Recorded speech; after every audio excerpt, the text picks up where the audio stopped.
miila kana wantan taajjabe wayii Oromiyaa kana keessa kan jiru sabaan Oromoo eenyummaanis Oromoo kan bosona jirus kan magaala jirus garuu gidduu kanatti miidhamaa kan jiru uummata. Ijoollee ekstenshinii dubaraa hojjettu wayiitu jira. Ijoolleen ekstenshinii hojjettu kun abaa'oo wabo'aaf qoricha kennu.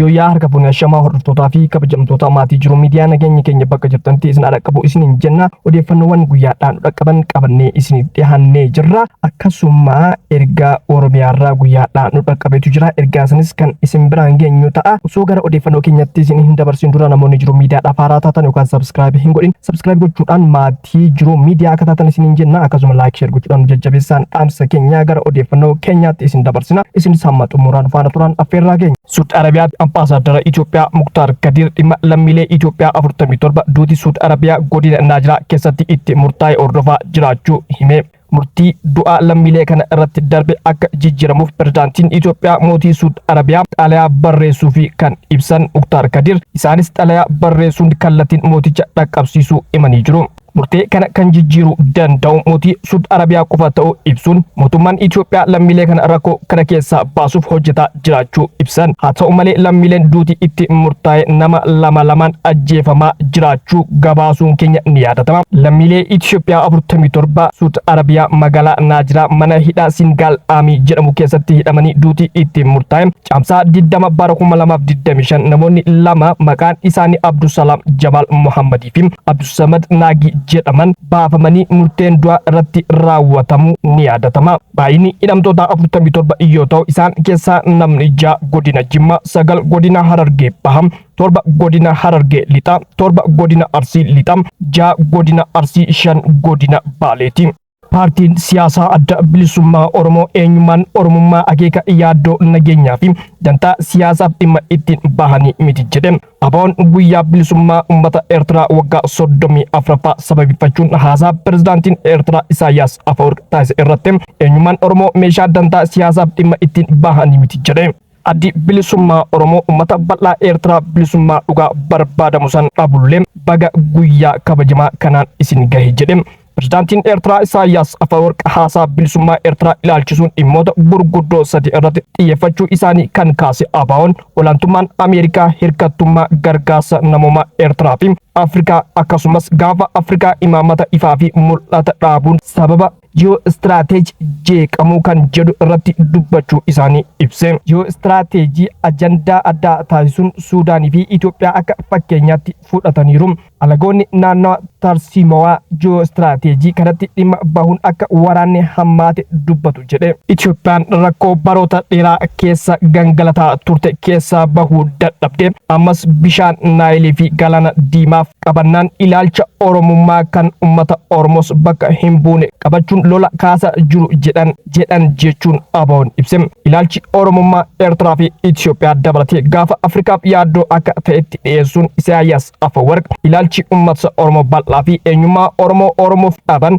dabaa ta'uu irra darbe dogongora seenaa dhalootaan waan nama gaafachiisu jennee amanna jedhe. Duulli maqaa Oromummaan hoogganoota Eertiraa dabalatee leellistoota sirna dulloomaa Minilikiin Oromoo irratti taasifamaa ture haaraa ta'uu baatus jibbiinsi Oromummaa kanaan qaban olola daangaa hin qabne miidiyaa fi sooshaal miidiyaa irratti daangaa tokko malee oofamaa turu sadarkaa hoogganaa biyya Eertiraan ifatti ol guddifamee dubbatamuun Oromoo fi Oromiyaaf balaa inni qaqqabsiisuuf deemuuf gaafatamummaan mootummaa Eertiraa ta'uu hubachiisna jedhe ABO'n. Sadarkaa mootummaatti kana labsuun tumsa ittiin ijaaratan galii siyaasaa waraanaa fi imaammata lafa kaawwataniif ta'uu isaa hubanna jedhee jira ABO'n ibsa isaa irratti. ABO'n ibsa isaa xumura irratti Oromummaan fala tokkummaa fi nageenyaati.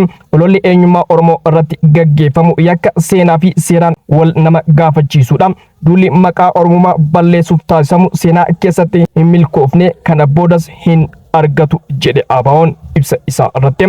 manni Oromoo bal'aa fi sabaa fi sablammoonni cufti eenyummaa isaanii wal xummaa diimokiraasii fi mirga abbaa biyyummaa isaatiif falmaa barbaachisu gaggeessuuf gorsaa fi heeyyama gamaa fi gamana eeggatu hin turre hin jiru hin jiraatus jedhe ABO'n ibsa isaa irratti. Eertiraan waggaa 30 dura riifandamii gaggeessuun Itoophiyaa irraa adda baatee biyya walabaa taate. Egasii walitti dhufeenya biyyoota lamaanii waraanaa muddama wal gaarrifannaa fi yeroo gabaabaaf ammoo hariiroo gaariitu ture. Waggaa 6 dura bara 2008 jijjiirama siyaasaa Itoophiyaa dhufeen muummichi ministeera Abiy Ahmed gara aangoo akkuma dhufeen wal gaarrifannaa waggoota 20 oliif biyya ollaa Eertiraa waliin ture gara hariiroo nagaatti deebisuuf Eertiraaf waamicha godhe. Eertiraanis waamicha ministeera godheef simattee walitti dhufeenya biyyoota lamaanii gara nagaatti deebi'e. Muummichi ministeera Itoophiyaa Dr. Abiy Ahmed dursanii Asmara dhaquun daawwatan. Itti aansuun ammoo pirezidaantiin Eertiraa Isaayyaas Afwerqi Finfinnee dhufanii simannaan ho'aan godhamee fi biyyoonni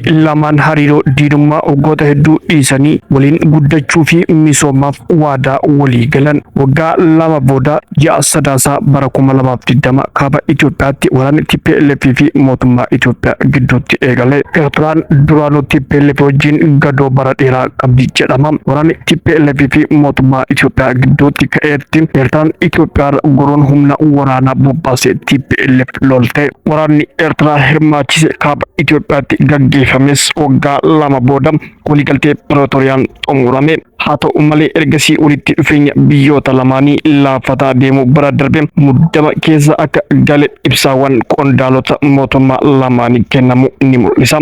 Qondaalonni mootummaa gamasii jecha jajjabaa walitti daddarbachuun erga jalqabanii bubbulee jira. Biyyoonni lamaan ifatti walitti dhufeenya dippiloomaasii qaban addaan kutuu beeksisuu baatanis quunnamtiin gama hundaan iddoo isaanii jiru adda cituutu himama. Kanarraa ka'uun Itoophiyaa fi Eertiraan waraana galuuf carraan isaanii bal'aa akka ta'etu xiinxaltoonni himu. Egaa hordoftoota fi kabajamtoota keenya ammas akka nu faana jirtan abdii qabna. Odeeffannoon keenyas akkuma itti fufeetti jira. Amma gara ergaa Oromiyaa irraa dhaqqabeetti isin dabarsina.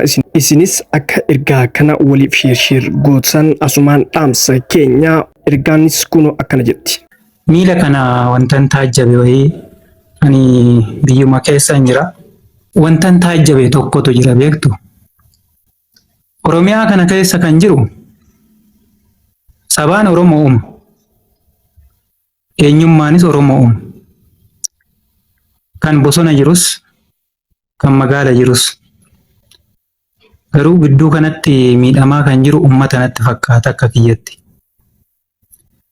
Wanti isin hin beekne tokko jira dhugaa dubbatu yoo ta'e jechaadha. Inni kun maa inni ija kiyyaan biyya turee baadiyyaa maatii bira galee maatirraa wanta nan arga'e naannoo sanirraa wanta nan arga'e kanan isinii qooda. Akkanatti fakkaatutti durumaanis shakkaatoo kanan ture. Hoggansarra kan jiru nagaan ba'ee nagaan galaa jira. Namni hoggansarra jiru isiniin jechuu kiyya. Kan du'aa jiru gamaayis gamanaayis gidduu kanatti ummatatu du'aatoo jira. Waboon abaawoon ummataaf da'oo yoo ta'e ummata irraa qolachuu qaba. Ummata waliin dhaabbachuu qaba. Bara kana keessa maaltu ta'ee godina kibba lixa shawaa aanaa bachootti. Aanaa bachoo ganda Sooddoo Liibaan kan jedhamu keessatti ijoollee ekstenshinii dubaraa hojjettu wayiitu jira. Ijoolleen ekstenshinii hojjettu kuni abaa'oo wabo'aaf qoricha kennu natti fakkaata akka yaadi. Gaafa qoricha kennan mucattiin qoricha eessa geessite jedhamtee qabamte. Yoo qabamtu namichi bulchaa aanaa bachoo kan ta'e caarratti dhiyaate kanaan dura fokkoraa ture. Namni beektan meebii yoo kan yaadattan ta'e ganda san keessa aanaa situ bulchaa ture jennaan wanta hunda beekuun qabaa jeeti deebise caarratti dhiyaatee mucaa suni fokkoraa ture. Garuu mucaan kun ergeet qaama mootummaati. Gama saniini mootummaa keessa hojjeta. Gama tokkooni waboo keessa hojjeta. Waboo keessa harka qaba. Kanaaf ummanni kun kallattii lamaan miidhamaan jiru. Mucattii qabamte santu kanicha baasee laa kanicha baaseet mucaawwan qabamte extensionii kanan isin jedhu kanatu qabamee jecha kana innis na wajjin hojjechaa jira wajjiniin hojjechaa jirra. Mucattiin extensionii tokko miiliyoona tokko eessaa fiddeet akkaawuntii ishee irra ta'a. Argitanii hanna hojjetamaa jiru uummata irratti. Uummanni waan ta'aatoo jiru. Gamanaan dubbatu, gamasiin dubbatu, gidduu kana keessatti rakkachaa jira jechaadha. Kanaaf ani akka kiyyatti uummanni miidhamaatoo jira. Nuti yaaduma asirraa odeessaa jirra malee.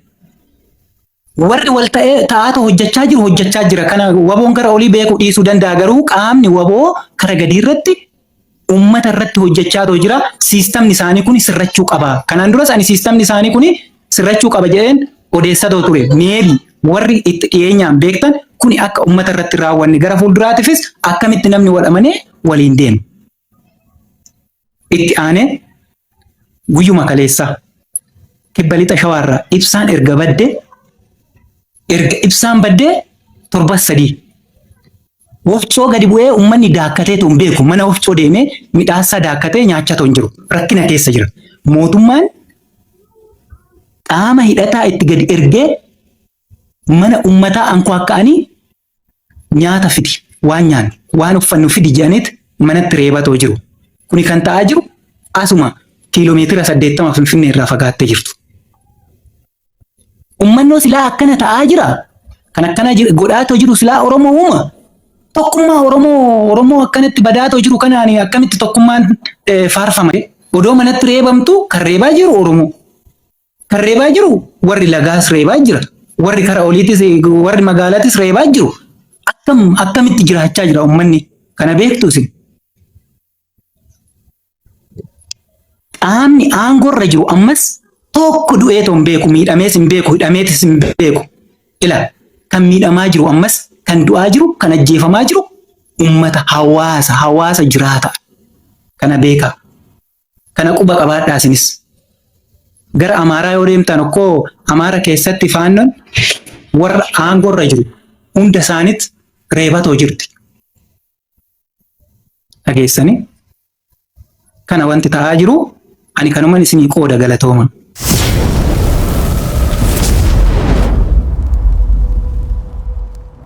Egaa hordoftootaa fi kabajamtoota maatii Jiroom Miidiyaa odeeffannoo guyyaadhaa qabannee isiniif dhiyaannee hanganuma. Odeeffannoo keenya biraatiin hamma walitti deebinutti nagahaan turaa isiniin jenna. Namoonni Jiroom Miidiyaadhaaf haaraa taatan yookaan subscribe hin godhe subscribe gochuudhaan maatii Jiroom Miidiyaa akka taatan isiniin jenna. Akkasuma like share gochuudhaan nu jajjabeessaan dhaamsa keenya waan nu wajjin turtaniif galatoomaa ulfaadhaa.